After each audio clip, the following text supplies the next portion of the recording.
You don't even know that? Typical high school dropout. How have you been surviving all this time? Susanna, my sister-in-law, always made fun of my educational background.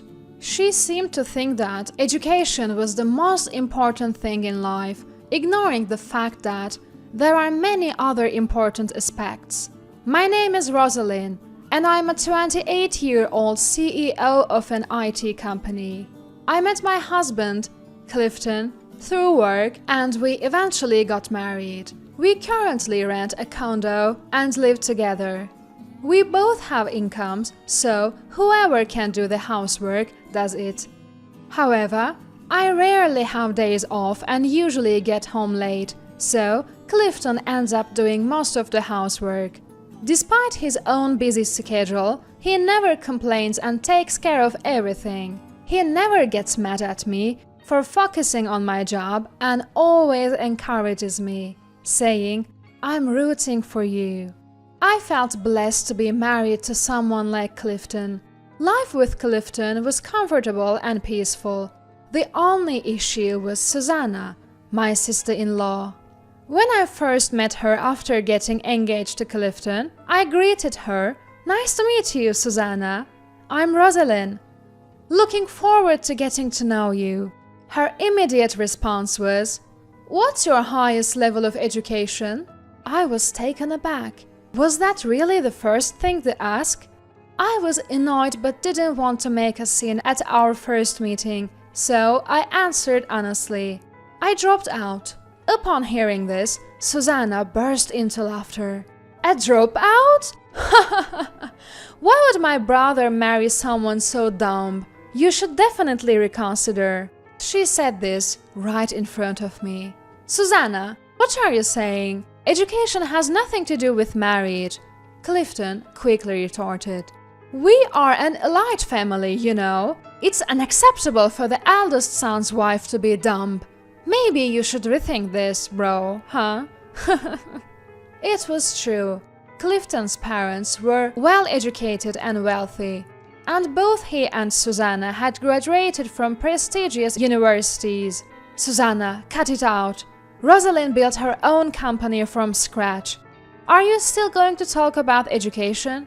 People who drop out are the ones who think they can start companies. Hey, watch your mouth! Your company will probably go under soon anyway. Enough is enough. Clifton was getting really angry on my behalf. I was so furious, but I didn't want to cause a sibling fight, so I stopped Clifton. It's okay, Clifton, I can handle it. I had faced similar criticisms when starting my company, so I was somewhat used to it. In fact, it fueled my determination to prove them wrong. I could tolerate Susanna's snide remarks once or twice, but it didn't stop there. Sister-in-law, I'm here to visit! Susanna often came over to our house to mock me for being a dropout, make snide comments, and even brag about herself. You're here again, Susanna? Is it a problem? No, not really. But Susanna looked around our home and said, "Do you even do housework, sister-in-law?" I do. We are dual income, so Clifton takes care of it often. My poor brother, having a wife like you must be tough. What do you mean? You're dumb but still working, and because of that, you can't even do housework properly, right? If you're a dropout, you should just be a stay-at-home wife. At this point, I was getting really angry at Susanna's words. So, how is your company doing, sister-in-law? I wondered why I had to share such information with her, but I answered anyway. It's going pretty well, I think. Really? You must be running at a loss. That's not the case. I thought you'd go under sooner, but you are hanging in there. Thanks. And it's surprising that employees are willing to work under a dropout CEO. I would never. I couldn't take it anymore, so I decided to change the subject. Aren't you planning to get a job, Susanna? She had graduated last year but still hadn't found a job. I don't need to worry. Unlike you, I graduated from a prestigious university. I'm taking my time to find a good company. Oh, I see. All my friends are working at big companies. My university is really something. And there she went, bragging about herself again. A lot of people from my university get jobs at big companies, and many became CEOs. Susanna kept making snide remarks and bragging every time she visited. It was more bearable when Clifton was around to defend me, but it was really tough when I was alone. I didn't know what she might say to my in-laws, so all I could do was endure it. As much as I could turn frustration into motivation, I was getting tired of Susanna's relentless jabs. Then, one day, she suddenly announced she was getting married. "Oh, you're getting married! Congratulations!" "Thank you. My fiancé is a Harvard graduate and very accomplished." "Oh, I see." I couldn't help but think she chose her partner based solely on education. What does he do for a living? He is in IT and he works for a pretty good company. I see. It's not a big corporation, but it's a rapidly growing company that's quite famous around here. Ah, okay. And they have a very competent female CEO. Nothing like you, the dropout CEO. None of your business. Do your best to keep your company from going under. She was even more obnoxious than usual, perhaps because she was excited about her upcoming marriage. "Oh, and please don't come to the wedding." "Why not? If his family finds out there's a dropout among us, the engagement might be called off. You wouldn't want that on your conscience, would you?" I was dumbfounded by her ridiculous statement. Why would your engagement be called off just because I'm a dropout? That's absurd. I don't know. I just want to eliminate any risk factors, so please don't come. Fine. On the day of the wedding, I was actually considering not going since Susanna told me not to. But Clifton was angry, saying, "She's family. It would be weird not to go. What is she thinking?" So I decided to attend Susanna's wedding. However, when I arrived at the venue, she rushed over to me, saying, "Why are you here, sister-in-law? You weren't invited. Please leave immediately." Susanna ran up to me and tried to kick me out. "We don't even have a seat for you. It would be inconvenient if you stayed." "Enough, Susanna, stop it!" As Clifton was about to get angry, the groom's parents came from behind and said, "Oh, you're here, CEO." They bowed their heads to me. "We're always grateful for how you take care of our son." Both of them bowed to me.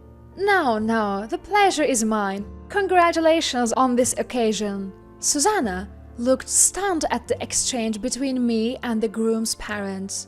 "Wait, what's going on? Do you know each other?" I had no choice but to explain. "Your husband, Victor, works for me." "What do you mean?"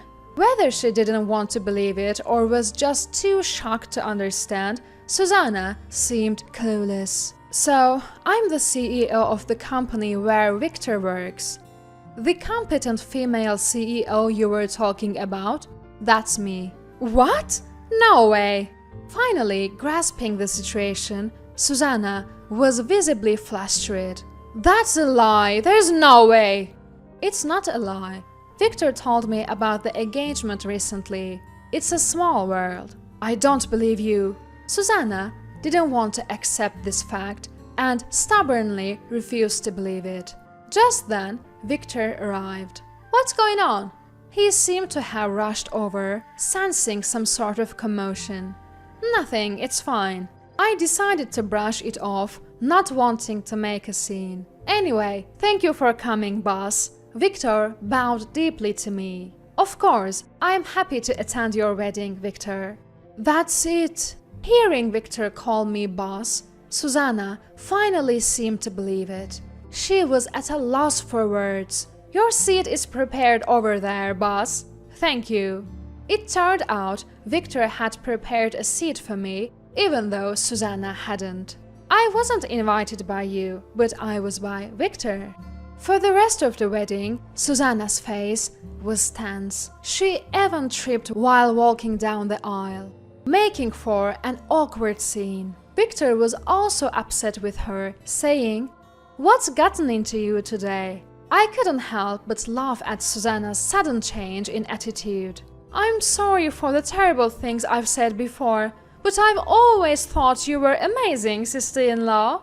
I could only respond with a wry smile. "Is that so? You are a CEO while balancing work and home life. That's incredible." "Ah, thank you. You've built a successful company despite being a dropout." I was slightly irritated, expecting her to bring up education again. "Being a dropout has nothing to do with it." When I responded a bit strongly, Susanna immediately apologized. "Oh, sorry, you're right, it doesn't matter." Maybe she was worried about upsetting me and jeopardizing her husband's job. She started trying to win me over. "There are many things more important than education." "Exactly, you can always study. Being a dropout doesn't mean you can't be a CEO." "You're so right, I admire you." "Ah, sure." It felt strange to hear such words from Susanna. I had to laugh a few times, but it was better than being belittled or hearing snide remarks. After that, Susanna was planning to start her own business instead of getting a job. She was flattering me on the surface, but she must have been frustrated deep down. Since my sister-in-law, a dropout, could do it, there is no reason I can't. Susanna probably thought that way.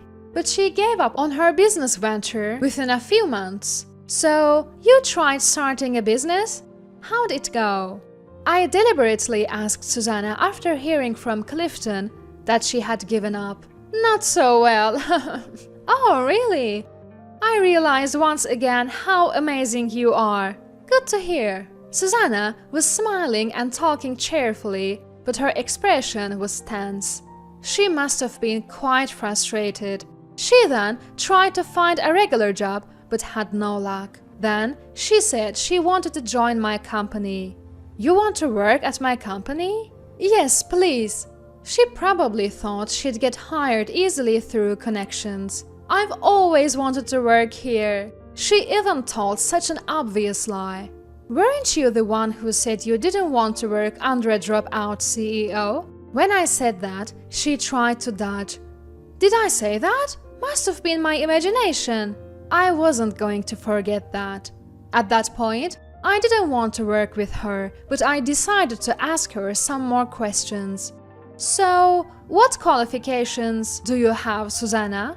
"Qualifications? We are an IT company, so having IT-related qualifications would help, but it's fine if you don't."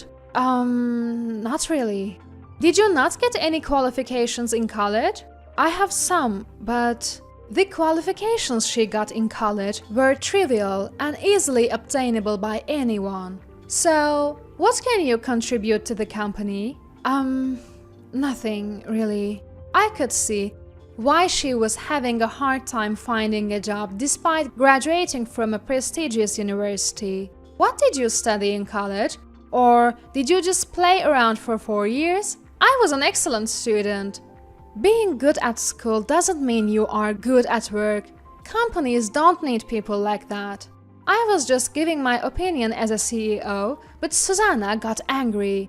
"Don't belittle me. I have a degree. I have confidence that I'm better than most people." That's called baseless confidence.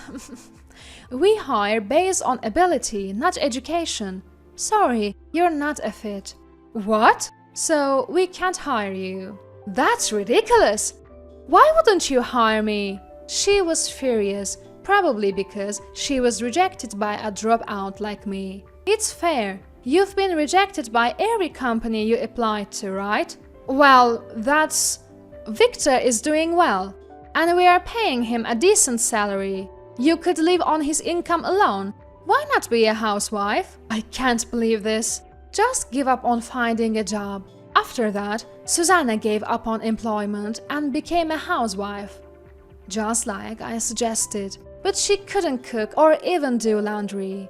She had always relied on others and never did anything herself. It seems like Susanna couldn't even become a housewife. Even Victor was getting frustrated with her. Now, she's learning housework while getting scolded by Victor's mom every day. Who knows when she'll become a competent housewife? Her friends made snide comments.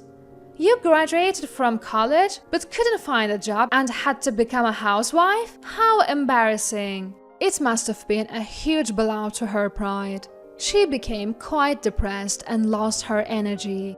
On the other hand, everything's going well for me. The company is growing, we are hiring more staff, and my workload had decreased. I've even managed to catch up on housework and cooking. The only stressor, Susanna, has quieted down, so I'm living fulfilling days.